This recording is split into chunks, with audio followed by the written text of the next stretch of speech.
Let's talk about the first Miami goal against Atlanta. Yeah. The Brad Guzan connection fit. Oh, yeah. See, I prefer to say Guzan. Is it French? Instead of Guzan. Very strange. What did you think, Craig?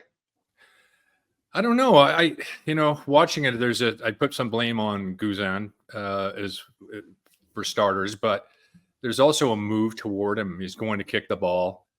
He releases it, and the player makes a move into him. The attacking player just put him off or whatever he's trying to do, but he certainly made a move. So you could argue that they're, within the spirit of the game, there was no contact, but Guzan didn't want to swing through it and potentially injure himself or the opposition player too. So because there's no contact, does that mean that there's no foul? Well, I guess technically speaking, yes, but in the spirit of the game, I'm not sure that goal should have counted. But I disagree with you. If you're Guzan, Forrest, he comes off his his line and moves out of the 6 towards the edge of the 18 to start the build up to throw it out to his player. He goes into 4 Miami players. So as a goalkeeper, it's your responsibility to have the awareness about where you're moving into, right? Yeah. So if you're Craig Forrest, I don't think you're going that way, or you're being a little bit more patient. You're waiting for them to clear the box, and then you're going that way. For starters, I'm right-footed, so I wouldn't have run. He's left-footed. That's right. You're going the other way. You're going the other way. But you're right. I mean, he should have some awareness about what's around him, and he wasn't. So there is some criticism there. But he's in full control of the ball, though. This is where I'm like, he's holding the ball. He can kick it at any time he wants. He can move it any direction he wants. He could run all the way across to what Amy was saying, to the other side of the box to get himself some space. And he chooses to do that. So I don't know, man. But the thing is, Wonger, the reason why he does do that is because he sees something that's on in front of him. Oh, exactly. He wants to take advantage. That's why he's rushing the play quick and get it out. Now, Forrest and I had this chat about Guzan, and Shazam! You get something stuck in your throat there, Jimmy? No. You're right. Yeah, everybody's making up names for him, so I'm going to go with Guzan. And I didn't really think about it until Forrest said it, where just the player just making that movement, like that he's going to come into his space, even though he doesn't come into it. It's kind of like a little dummy fake that throws the keeper off, and Guzan kind of looks at it and he's thinking, right, if I do throw this out, I'm going to either smash him, or if he comes in the place, we're going to collide here and we're going to connect. So he's hesitant with his movement now, just because of that striker dropping the shoulder a little bit, faking that he's going to come into his space. And that throws the keeper off. So, I mean, Forrest drew light to that to me. So that's where it kind of made me think. And I was like, yeah, you're right. If the player doesn't do that, then Guzan's just going to kick it up the pitch. But because of that movement, that halters everything and stops it. But is that enough for the referee to blow their whistle? Like, is the feign enough, right? Yeah, but that's the big question now, because if he continues that movement and he collides with the goalkeeper, he's getting a yellow. Mm-hmm. Yeah. Right. So the intent is there, but then he stops, which throws that whole play off just because of that movement. Now, because there's no contact, that's where the ref's like, oh, play on.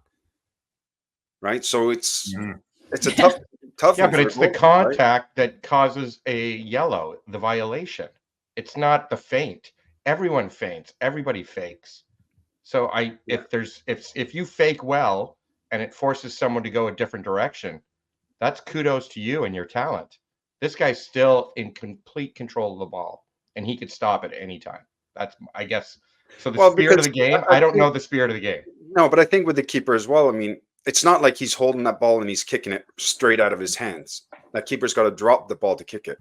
So it's got to come out. Someone standing in front of him, he goes around him. Right?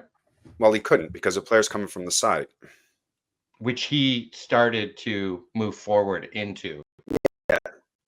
Now you see it often, and the referee sometimes does blow the whistle when a player's coming into that space and not allowing the goalkeeper to continue his momentum going forward. Mm-hmm.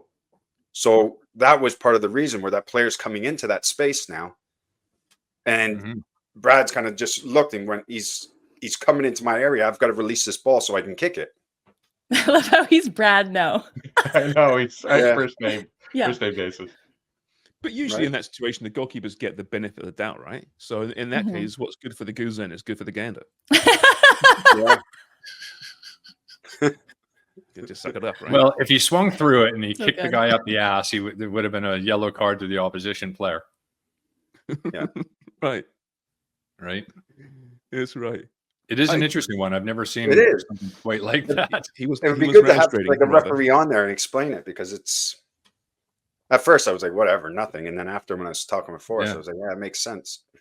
But like that snapshot where he looks to throw it and then doesn't, and then kind of catches his toe in the turf, and then it kind of just spills on the ground, is like a Ralph Wiggum when his heart's breaking and it's like a slight convulsion. Like it's a spasm of epic proportions, isn't it? Like that snapshot of Brad Guzan, like he's also in full control there. So he has to be aware of what he's running into. Yes, he wants to play it quick, to your point, Jimmy, but he's also at that point, he can halt his movement, right? And he chooses not to. Yes. Yes. Mhm. Yes. It's a good debate. Are you guys buying into this? I know this happened last year, right? This best of three. I find it very confusing still. Kind of hard to get into it all. These are great moments which would work just as well in a one-off. Yeah. No, you got to win 2 Sharms. That's it. That's what it No, means. I know. Thanks, Jimmy. Okay. I didn't understand it. Best of three? What? I think they just wanted MLS pundits to say rubber match. Yes. Yeah. Better than dead rubber. Sponsored by Durex. Yeah. That'd be dead rubber. Like that. Like that. We said before, we are just sitting here waiting for a condom sponsorship. Be perfect, I think. Or not perfect. I don't know. Anyway, so that was MLS delivered this weekend for sure. Minnesota won on penalties against Real Salt Lake. Dane St. Clair, Craig, the hero. Not just the saves, but I love his swagger, right? It's not the first time we've seen it from him, right? We've seen it before, but he's got so much confidence. He's a really colorful goalkeeper, right? He's great, isn't he? No, yeah, he does well, and he really gets in their heads. And I thought he did a really good job doing that. But his saves were really spectacular too. A couple of them were excellent. Zach, see, in a situation like that, right? When you're in playoffs, matches gone into penalties, do you feel the pressure's on you a little bit, or no pressure whatsoever? When those players are walking up, are you just staring them down coming from that center circle, trying to get in their head? Yeah, because I think the difference, Jimmy, when you're in training, you're taking penalties. That goal looks an awful lot bigger for the players taking it. They can pick the corner because there's no consequences of missing. But you put them under that sort of pressure. The goalkeeper, Dane, he knows as well as anybody that the pressure is on the kicker, and they're under a lot of pressure. And you can apply a little bit more and make it as difficult as you possibly can, because that goal in the competition point of view is a lot smaller. And he's a big man too. So yeah, it's I don't feel there's any pressure on goalkeepers. They're just sort of excited about the whole thing. It's one of those situations where you're not going to get blamed if you lose a penalty shootout, but you can be a hero when you save a couple and win one. It's a horrible walk up for a player too, from halfway. Doing that walk, just thinking so much is going through your mind. And for me, I used to hate it. I wouldn't even look at the keeper. Wouldn't even look at it. And then when I put the ball down, the goal actually looked like a hockey net to me. Yeah, exactly. That's why I missed. I think that's how you see now players and teams manage it, right? Where you have either the goalkeeper grab the ball and then meet the player so that walk doesn't seem quite as daunting, quite as long. And it's also a way to kind of control or kind of stifle a little bit of that shithousery. So like for Dane St. Clair, to me, to control that narrative, like to make the goal seem so small, he's a big human, but I think like his aura, his confidence, like just seemed to he took up more of the net. But it's reserved, I think, for that penalty box. Whereas now, because I think teams are more protective of their own players and of the ball, I think following like the Emi Martinez shithousery masterclass at the World Cup, like I think that teams are kind of controlling that a little bit more. But I mean, when you have a goalkeeper who's so confident, the goal absolutely seems smaller. Yeah, and that shithousery has been cut back on. Obviously, he was even talked to Dane by the referee. Just be careful, you're pushing the limits here a little bit. But you can tell. I mean, I mean, how hard is it as an outfield player walking to that spot, though? I mean, to have the positive thoughts as opposed to let the negative thoughts overwhelm you, right? I've never done it, but I can imagine. I'm just thinking the entire walk up there, I'm going to miss this fucking thing. If I miss this thing, I'm in so much trouble. Oh my God, my team's going to hate me. That's what I'm thinking the entire, because I haven't got that mindset, right? You guys But have you're done not it. in the 5, Sharms. That's You're not that's selected. that's why I'm hiding. Head down. I'm tying my shoelace. Don't pick me, Gaff. Well, and that experience of doing it, there's a lot of players that ended up in a penalty shootout that haven't done that walk all that often. So it becomes Well, I forget even who it more was. Who was difficult. the first guy that skied it over the bar? Because I watched that and thought he's missing. Hmm. There's no doubt he's missing. He looks so nervous. His breathing was irregular. He was, his pupils are dilated, eyes bugging everywhere. Like, oh, this guy's gonna miss. He was totally freaking out of it. I knew it from the second I saw him walking up there. So, but I mean, Craig, have you ever taken one? No Oh, competition. No, that's a story that you just don't have in your arsenal. What's going Yeah. on? no, Oh, I'd have a feeling you just smash it down the middle. yeah. totally. If I was going to put my money on anybody scoring a penalty when you needed to, outside of the talk about these, geniuses in football that do it, was Paul Dolan, the goalkeeper for Canada's national team. He could strike a ball so well and with pace and knuckle and movement that he just hits the target, and with so much pace that it's very, very difficult unless it hits you to save it. So. And I don't think Paul Dolan ever took one in competition either, but I tell you what, I would put him up there. You saw Alyssa Nair do it with the U.S. women's national team, like come up big against Canada with saves, but then also score the winner. And then when Canada got eliminated from the Olympics by Germany, and Katrin Berger was huge, right? Like she came up with some timely saves and then also scored the winner herself. Yeah. So you're right, though, Forrest. Like sometimes goalkeepers, they already have that kind of steely-eyed mentality where they have the composure in those moments.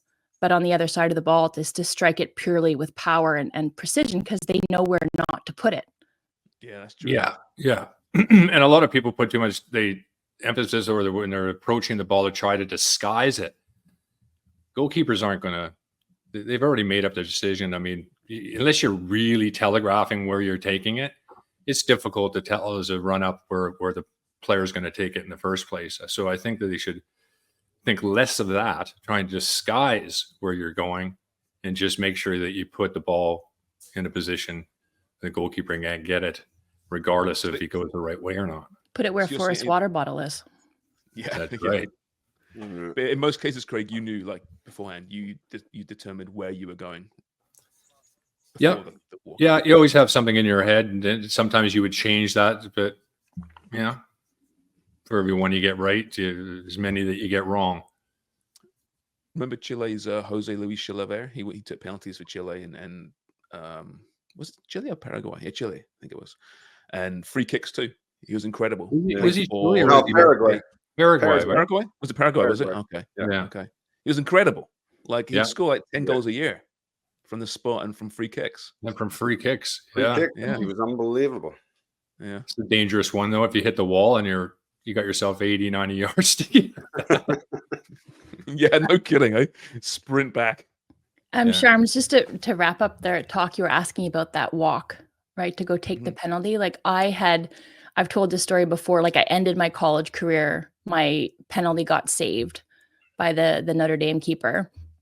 And then I think it was a few short months later, we were in Australia. We were playing China as part of a tournament. And it was one of these games where like the floodlights went out. We had like an hour delay inside and we were up in the game and we'd never beaten China. And they tied it and we went to extra time and we went to penalties because it was part of this tournament. And I was maybe the 4th penalty shot taker. And Evan clearly knew, I think, my history with it, but I was a player that was going to be relied upon and like we'd practice it. So this is the thing, like these best of 3 series where there's no extra time, it's straight to penalties. These teams are going through the reps, right? So you not only know who's confident, but you've been doing it in practice. It's well rehearsed. And so we had done it a little bit, but not a ton. So in that long walk up to that penalty spot, I was well aware that the last penalty I'd struck got saved. And I never put it in that same corner again. I pushed it, the one that got saved, with my right foot to the lower right-hand corner. And this time I kind of curled it, the inside of my boot, to the top left corner and scored. And was yeah, I was thank waiting God. for that. And I remember back at the hotel. Another broken Amy story. Yeah, no, this is a good one. This is a good ending. And then back at the hotel, my A college happy ending. John You beat me Walker, to it. who's Who still doesn't like there. that? He called me and was just so proud of me, you know, and I was proud of myself. Like that was a big deal, and something that became kind of a touchstone for me, that I was able to kind of do it. And it's important that you kind of do it again, that you don't sit on those feelings, that you get rid of it, whether it's through reps and practice or those in-game moments when the pressure's on. Did you at the find a moment to yourself after the match when you went and looked in the mirror and said, Amy, you did really good tonight? No.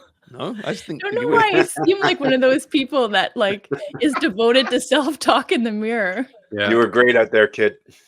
Yeah. You were great today. See, you Myself proved them a all little- wrong. Very great. Little pop on the You chin. proved them all wrong. Yeah, You and did a it, girl kid. slugger.